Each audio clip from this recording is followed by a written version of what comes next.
अभिवादन स्वीकार कीजिए ब्रजेश मिश्रा का और आप देखना शुरू कर चुके हैं द डिबेट। बहनों भाइयों, देश में चाहे जो परिणाम आए हों, लेकिन पूरे देश भर में चर्चा अगर किसी राज्य की है तो वो है उत्तर प्रदेश। यहाँ जिस तरह का मैंडेट आया और जिस तरह का जनादेश आया है वो भारतीय जनता पार्टी के लिए उत्तर प्रदेश ही नहीं देश में बहुत बड़ा झटका उत्तर प्रदेश से लगा है। आखिर बीजेपी के साथ यूपी में ऐसा क्यों हुआ, इसके कारण क्या हैं? और समाजवादी पार्टी और कांग्रेस के गठबंधन ने उत्तर प्रदेश में, विशेष तौर पर पूर्वांचल में और पश्चिम उत्तर प्रदेश के कई हिस्सों में ज़बरदस्त उनकी लहर रही और समाजवादी पार्टी अकेले सबसे बड़ी पार्टी बनकर उभरी 37 सीट। बीजेपी यूपी में 33 सीट पर रुक गई। कारण क्या था?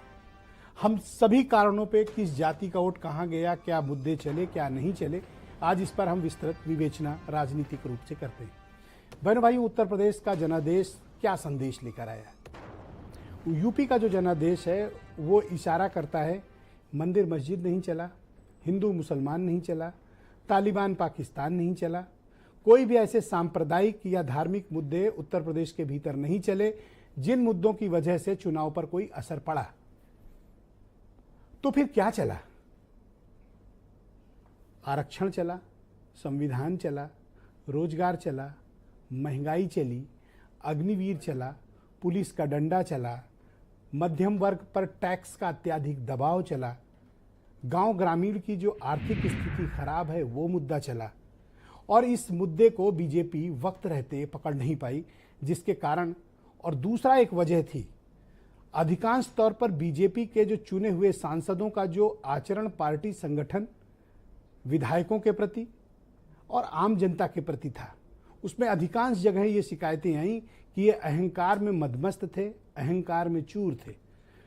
उसका उनको बड़ा नुकसान उठाना पड़ा और ये पहली बार हुआ है बहुत समय के बाद, तकरीबन मेरे ख्याल से 12-13 साल के बाद, कि नॉन यादव ओबीसी वोटर्स, जिसकी तादाद उत्तर प्रदेश में बहुत बड़ी है और जिनके दम पर बीजेपी 14, 17, 19, 22 में उत्तर प्रदेश में बड़ा मैंडेट लाई थी, वो पॉलिटिकली अब शिफ्ट हो गया है, वो अपोजिशन के पास गया है। नॉन यादव ओबीसी वहां पहले से है, अब नॉन यादव ओबीसी शिफ्ट हुआ है और शेड्यूल्ड कास्ट कम्युनिटी के वोटिंग पैटर्न पर बहुत बड़ा चेंज आया है। एससी जाटव वोटों का 1/3 हिस्सा अपोजिशन के पास चला गया है, 1/3 मायावती के पास भी रुका और 1/3 हिस्सा उसका गया बीजेपी को भी। और नॉन एससी जाटव वोटों का जो पैटर्न है वो अपने आप में बहुत कहानी कहता है। लेकिन बहनों भाइयों, जिस तरह का मैंडेट और जिस तरह का जनादेश अयोध्या में आया, इसके भी एक मायने हैं। अयोध्या में भारतीय जनता पार्टी की हार, इसने एक तस्वीर प्रस्तुत कर दी है कि उत्तर प्रदेश में बीजेपी के भीतर all is not well.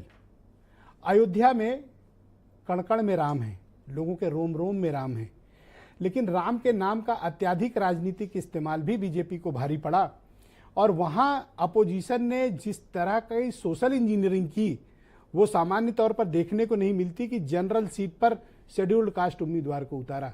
Massive mandate Kashi वहां के भीतर मिला अयोध्या में। प्रधानमंत्री का खुद पिछड़ जाना, उनका मैंडेट में उनके मार्जिन में कमी आना, राजनाथ सिंह के मार्जिन में कमी आना, स्मृति ईरानी का हारना, 7 केंद्रीय मंत्रियों का हारना, ये बीजेपी के लिए अलार्मिंग है। गांव गरीब की जो स्थिति है वो अपने आप में बहुत कहानी कहता है। अगर बीजेपी इस हार से कोई सबक लेगी तो शायद आगे उसके लिए रास्ता कुछ खुलेगा, अन्यथा उत्तर प्रदेश में एक बड़ा राजनीतिक सामाजिक परिवर्तन बहनों भाइयों हो चुका है जो सामने है। अब दो बातें और हैं। इस पूरे अभियान में मुख्यमंत्री योगी आदित्यनाथ अपना इलाका बचाने में कामयाब रहे। 6 की 6 सीटें उन्होंने अपने इलाके में बीजेपी को जितवाई। लेकिन इसमें अपोजिशन में बहुजन समाज के 2 नायक उभरे हैं, राजनीतिक नायक, अखिलेश यादव और राहुल गांधी। जिस पार्टी के पास संगठन तक न होने की बात कही जाती थी, उसने 6 सीटें जीत ली। सीतापुर से शुरू करिए और इलाहाबाद तक की सब सीटें जीत ली कांग्रेस पार्टी ने और 1 सीट जीत ली सहारनपुर में। और इधर रॉबर्ट्सगंज से शुरू हुआ, चंदौली होते हुए सीधे खीरी तक की जितनी सीटें थी, लखीमपुर खीरी तक की, ये सब समाजवादी पार्टी ने जीत ली। और इधर आप शुरू करिए फतेहपुर से, तो फतेहपुर से लेकर एटा फर्रुखाबाद की हर सीट बीजेपी ने जीत ली। हालांकि एनसीआर का एरिया बीजेपी का इंटैक्ट है, मेरठ का एरिया इंटैक्ट रहा, लेकिन कैराना मुजफ्फरनगर में कांड हो गया। ऐसा लगता है कि आरएलडी बीजेपी के सहारे तो जीत गई, लेकिन उनको कुछ नहीं दिला पाई।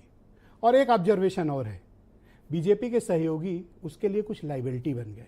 ओम प्रकाश राजभर, संजय निषाद, अगर इनको समाज मानकर पुरस्कृत किया बीजेपी ने, लेकिन ये समाज का वोट ट्रांसफर नहीं करा पाए, और ये बीजेपी के लिए मेजर शॉक है। और राजपूत कम्युनिटी ने तो दिखा दिया कि उसकी ताकत क्या है। कौशाम्बी से हार शुरू हुई है, सीधे जाके रुकी है बलिया में। कौशाम्बी से शुरू हुई, बलिया तक राजपूतों ने मिल के हराया। और जो राजपूतों की सबसे बड़ी प्रयोगशाला थी मुजफ्फरनगर, संजीव बालियान हार गए। किसी का बदला पूरा हो गया। तो इस बार बीजेपी के सांसदों से ने सिर्फ विपक्ष से ही नहीं लड़ रही थी बीजेपी, अपने यहां भी लड़ रही थी, भीतरघात से लड़ रही थी। उसके अपने विधायक, पूर्व विधायक संगठन के लोग विपक्ष को जिताने और अपने को हराने में लगे हुए थे। यह भी बीजेपी का एक ड्रॉबैक सामने आया। आज खुली विवेचना करेंगे, खुलकर बात करेंगे। कुछ स्टेटमेंट।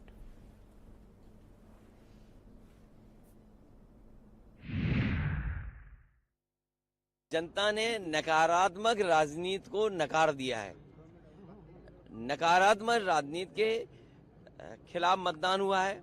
सकारात्मक राजनीति हो, सामाजिक न्याय मिले, लोकतंत्र बचे, आरक्षण बचे, या हमारा संविधान और बेहतर हो, तो उस दिशा में जनता का मतदान हुआ है। यूपी की जनता से मैं कहना चाहता हूं, आपसे ज्यादा पॉलिटिकल विजडम, मतलब आपने कमाल करके दिखा दिया। यूपी की जनता ने कमाल करके दिखा दिया। उत्तर प्रदेश ने कॉन्स्टिट्यूशन की रक्षा की है। हमारे विरोधी एकजुट होकर भी उतनी सीटें नहीं जीत पाए जितनी इस लोकसभा चुनाव में अकेली बीजेपी ने जीती है।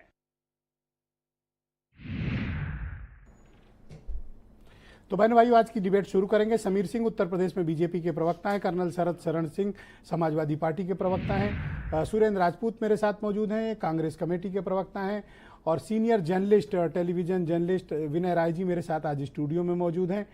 केपी मलिक साहब भी बहुत दिन से तैयार बैठे हुए हैं और आज के दिन का वो इंतजार कर रहे थे। आज हमारे साथ सीधे जुड़े हैं, पश्चिम उत्तर प्रदेश में इनके बारे में इनसे बात करेंगे, चर्चा करेंगे। अरुण मिश्रा जी मेरे साथ मौजूद है, वाराणसी से काशी पत्रकार संघ के अध्यक्ष हैं और बहुत ही जाने माने पत्रकार हैं। ईस्ट यूपी की उस बेल्ट का इन्होंने बहुत नज़दीक से देखा है चुनाव, तो इनसे भी बात करेंगे। तो 3 पॉलिटिकल पार्टियां और 4 हमारे पास एक्सपर्ट हैं जिनके जरिए हम कल के आए नतीजों का एनालिसिस करेंगे। समीर सिंह जी।